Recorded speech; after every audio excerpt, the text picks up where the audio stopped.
This video is a continuation, other types of equations, part 2. Specifically, we'll cover absolute value and quadratic in form. So when we take a look at absolute value, one of the things that we have to remember is that absolute value is, by definition, a piecewise function. It's x. The absolute value of x is x if x is a positive value, greater than or equal to 0. And it's the opposite of x if x is less than 0. But in general, it's the distance from the origin, and it is always a positive value because we always measure distance using a positive number. So basically what we're saying here is what's inside our absolute value, for example, 3x minus 1, this could be 7 or negative 7. In either case, the absolute value of those two numbers is going to give me 7. So basically we break it up as 3x minus 1 is 7, or 3x minus 1 is negative 7. So notice we're just dropping the absolute value symbol and we're making it equal to the positive value or the negative value. And we just solve. So we get 3x equals 8, or 8/3. And this one will give us 3x equals negative 6, or x equals negative 2. And both of these answers are valid answers. They will both work if we plug them back in. Now, we do want to isolate the absolute value before we break it up. So for example, this 5, we need to handle this 5. So I'm going to subtract 5 from each side. I still have my absolute value. And I'm going to get absolute value of 7x plus 2 equals 1. Once I have it isolated, I can now break it up. What's inside that absolute value could be 1, or what's inside that absolute value could be negative 1. And we solve. So I'll subtract 2 and get negative 1/7. And on this one, when I subtract 2, I get 7x equals negative 3, negative 3/7. Okay, let's take a look at a couple more. When we look at this how-to list up here, we isolate the absolute value on one side of the equal sign. And then it says here, if c is a positive value, we break it up. But if it's negative value, if we just think about what that says, this does not make sense because distance has to be measured positive. So when we say that the distance is negative 6, we say, well, that doesn't really make any sense, so this one has no solution. Let's take a look at another example here. If I subtract 5 from each side here, I get the absolute value of 3x minus 2 is equal to negative 7. And again, we cannot have this distance from 0 being negative, so this also has no solution. If it were 0, let's take a look. If we have the absolute value of something equaling 0, when I break it up, I can't really have positive and negative 0, so it's just the one equation, 3x equals 4, x equals 4/3. So that's kind of a special case as well. If it's equal to 0, we don't have a positive 0 and a negative 0, so we just get the one equation. Now, other types of equations that we might see are equations that aren't quadratic exactly, but they are quadratic in form. I do have a typo here. This should be a 2. And what we notice is that this is similar to a quadratic in that it's really like an ax squared plus bx plus c, only our x value, the thing that's squared, is not just x, but it's x plus 3. So what we like to do is we like to make a substitution, and we're going to let u be x plus 3. Now you can use any letter you want. U is a very common thing. The one variable that you can't use is x. You can't say let x equal x plus 3. That wouldn't make any sense. But what we're going to do here is anywhere we see an x plus 3 now, we are going to replace this with a u value.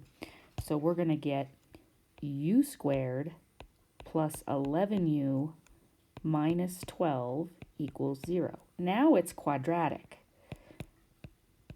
So we're going to solve this one by factoring. Multiplying to negative 12 has to be a 1 and a 12. And to get the 11, we're going to do positive 12 and negative 1. And we're going to end up with u equals 1 and u equals negative 12. Now remember, we never had a u in the beginning of this. U is actually x plus 3. So this is really x plus 3 equals 1 and x plus 3 equals negative 12. And then we can solve for x. Subtracting 3 gives me negative 2 and negative 15. So two things to pay attention to when you're doing this.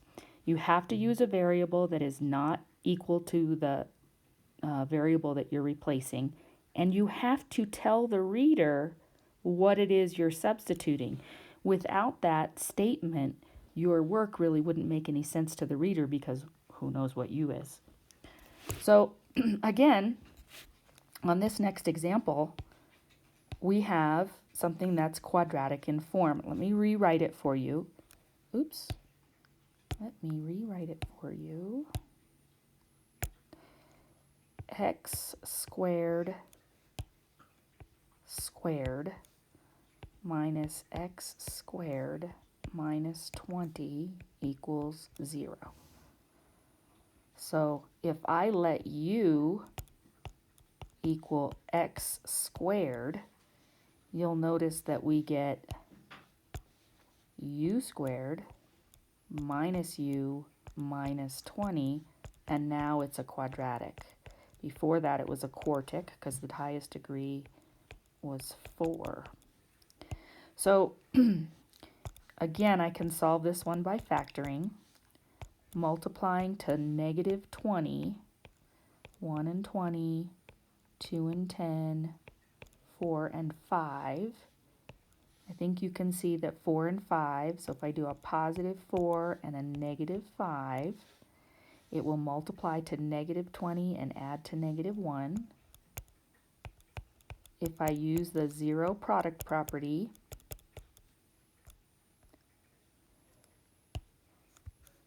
we get u equals negative 4 and u equals 5. Now remember, we never had u to begin with, so we now have to go back to our x's.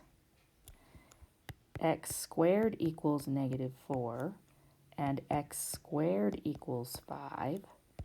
And remember, when you take the square root, when you put the square root into an equation, you have to take both the positive and the negative.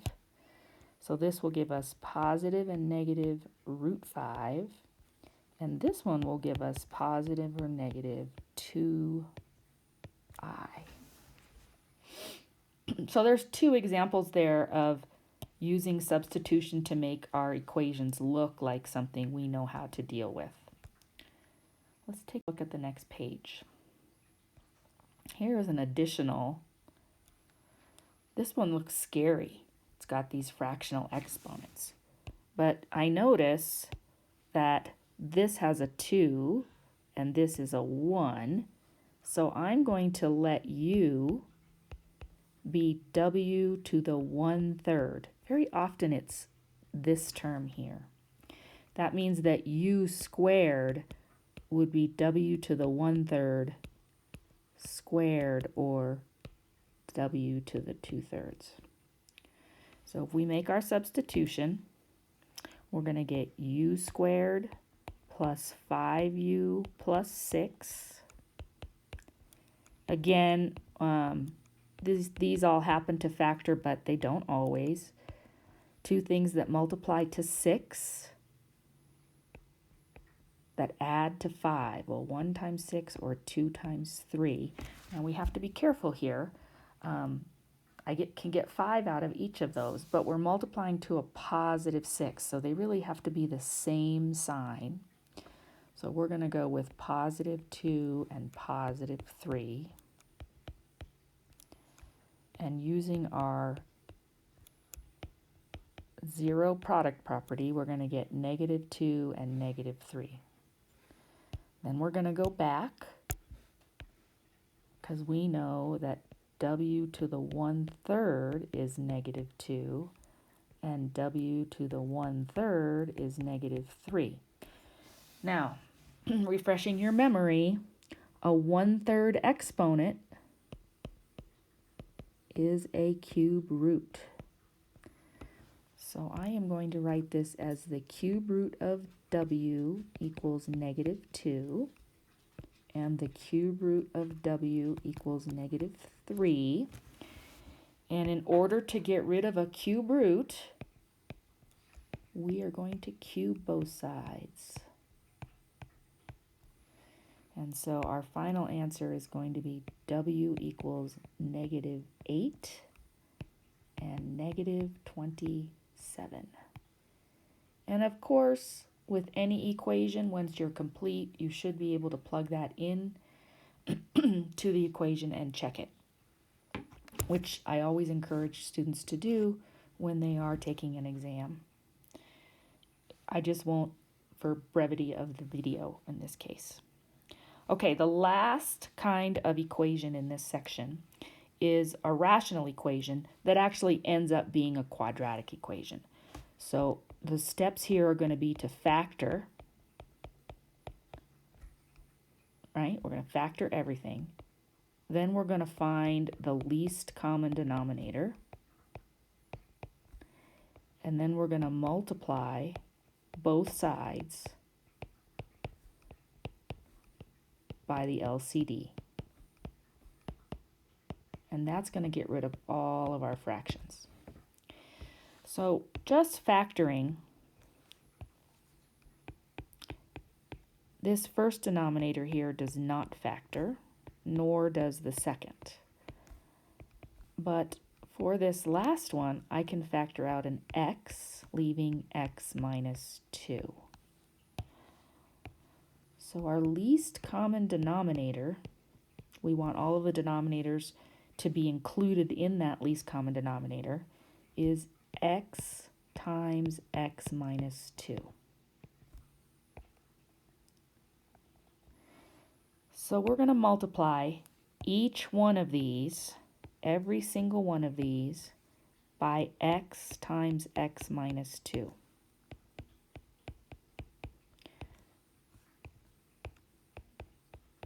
And nice things are going to happen for us. So we notice for this first one, the x minus 2's cancel, and you get x times 3x plus 2. For this second one, the x terms cancel, and you get x minus 2. And for this third one, the entire denominator cancels with the numerator, and we get negative 2. So at this point, simplifying, we get 3x squared plus 2x plus x minus 2 equals minus 2. If I move this 2 to the other side and collect like terms, we'll get 3x squared plus 3x equals 0. And it is a quadratic, and it only has two terms, so whenever I'm solving a quadratic, I set it equal to 0, and I notice that both of these have a factor of 3x. So if I factor that out, I get 3x times x plus 1, and then again using our 0 product property, we get x is 0 or -1. Now, we do have to be careful. I should have said this earlier. We do have some excluded values. So anything that would make the denominator 0, so if x minus 2 were 0, x would be 2, and x is 0. So for our second fraction there. So these two numbers can't be solutions, and that is one of the ones we got. So this is an extraneous solution. We can't have 0 because it would make the denominator 0. So our only solution is x equals -1. That concludes this video on other types of equations. See you next time.